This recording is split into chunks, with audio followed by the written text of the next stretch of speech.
My parents expected me to quit my dream job to babysit my nephews for free.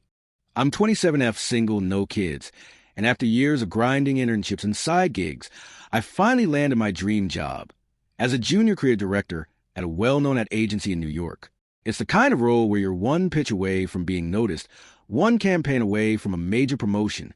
I moved from my mid-sized hometown to the city 6 months ago, and honestly, I was thriving until my mom called. Now, for context, I'm the middle child of 3. My older brother, Josh, 32, is married with 2 sons under 5.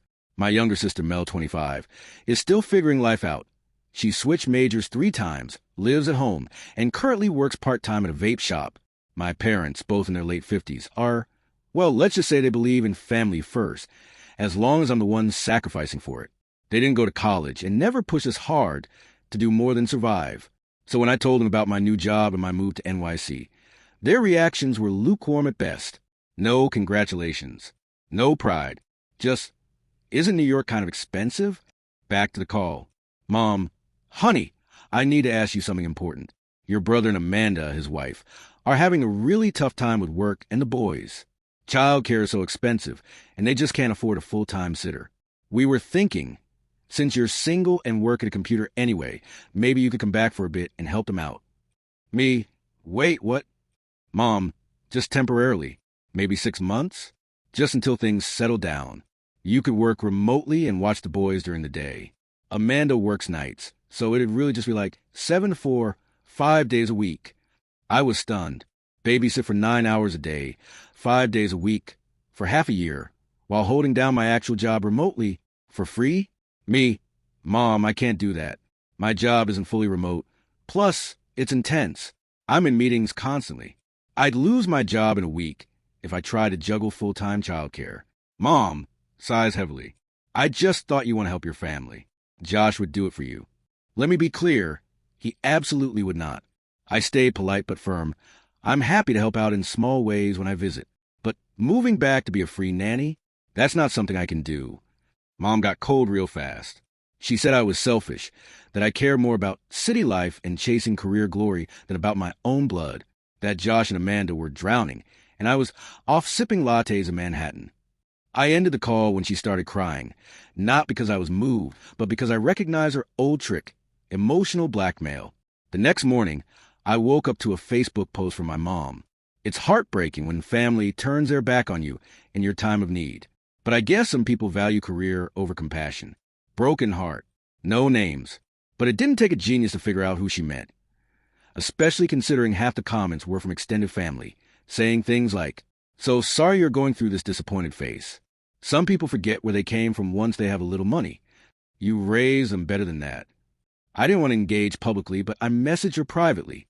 Me, Mom, that post is about me, isn't it? Mom, if the shoe fits. Me, you're misrepresenting what happened.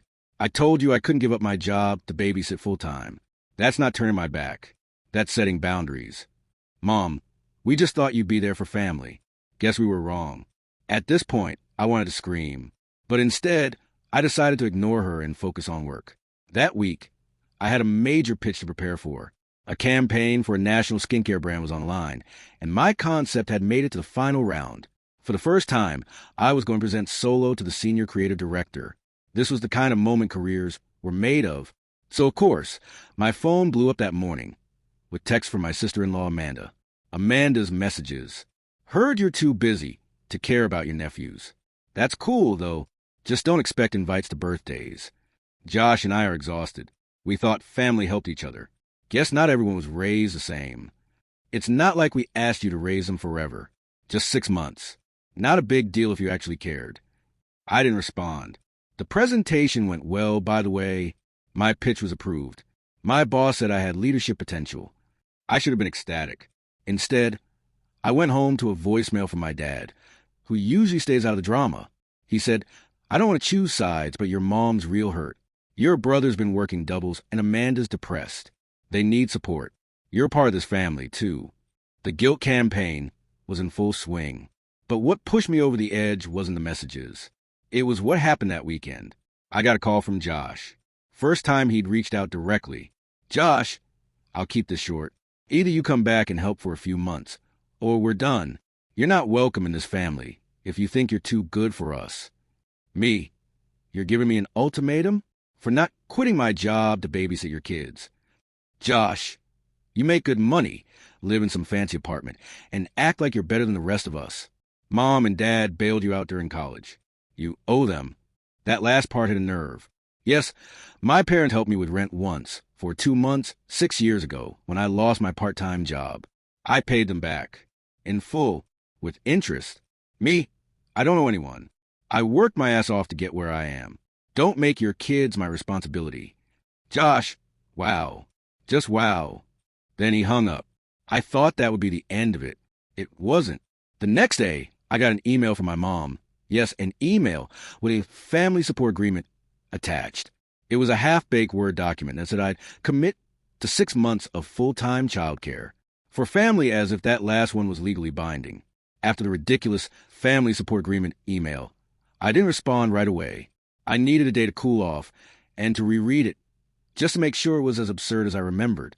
But instead of replying emotionally, I sat down and wrote an actual response. I didn't yell, didn't insult. I just laid it out clear, blunt, and professional, like I would in a work email to someone overstepping. Subject: family support agreement. Hi, Mom. I've read the document you sent over, and while I appreciate the time you put into writing it, I need to be absolutely clear. I will not be moving back to babysit Josh and Amanda's children. I will not be quitting or attempting to juggle full-time childcare alongside my job. I will not accept guilt, manipulation, or ultimatums as a form of communication going forward. I love this family, but love does not equal obligation. I am not a parent. I am not unemployed. I am not expendable. You raised me to be independent. I am. Please respect that. I will not be discussing this topic again. If you continue to pressure me, I'll be stepping back for my own mental health. Love. My name. I sent it. Read receipt showed it was open within 5 minutes. No reply. 3 days passed. Silence. It was eerie how quiet it got. No texts. No group chat memes. No calls from Dad. Not even when it mails you up. DMs followed by TikToks. I won't lie, it hurt, but it also felt powerful, like reclaiming control over something I hadn't even realized I'd given away. Then, on the 4th day, Amanda posted this on Facebook, because of course she did. Crazy how some people think they're too busy to help a family, but somehow find time for brunch and selfies. Don't worry, we'll remember. This time, she tagged me. I stare at the screen for a full minute, debating if I should respond, ignore it, or light it on fire with a digital flamethrower. But I didn't need to, because my college roommate, Jess, who's known me for a decade and has seen my entire family dynamic up close, commented first. Crazy how some people think they're entitled to someone else's entire life, just because they share a bloodline. Mic drop. The post was deleted within the hour. That same night, I got a text from Mel, my younger sister. Mel, okay, this is all insane. You don't owe them. I'm sorry Mom's being like this. I stared at her message for a while. It wasn't an apology exactly, but it was the closest anyone in my family had come to recognizing I wasn't a villain here. Me, thanks. I appreciate that. You doing okay? Mel, TBH, I'm tired of being broke and stuck. Thinking of moving out soon. You think NYC's doable? We ended up talking for almost 2 hours at night about everything. Her insecurities, her fear of failing, her resentment at always being seen as a lazy one. It hit me. We had both been assigned roles in the family we didn't ask for. Me, who owed everyone because I had made it. Mel, who was expected to stay dependent and small. And suddenly I saw how our parents had used both of us to shield Josh and his mess from criticism. The shift. It's been 2 weeks since that call with Mel. She's applied to 3 jobs in the city. I told her she could crash with me for a few weeks if she got one. As for my parents and Josh, they're still not talking to me. Amanda blocked me, but I feel lighter. I've started journaling again, picked up running. I even got a message from my boss last Friday. Great work on the Williams campaign. Let's talk promotion track next month. And for the first time in this whole chaotic mess, I realized something important. You can love your family and still say no. You can wish them well and walk away from their dysfunction. You can choose peace, even if they call it betrayal.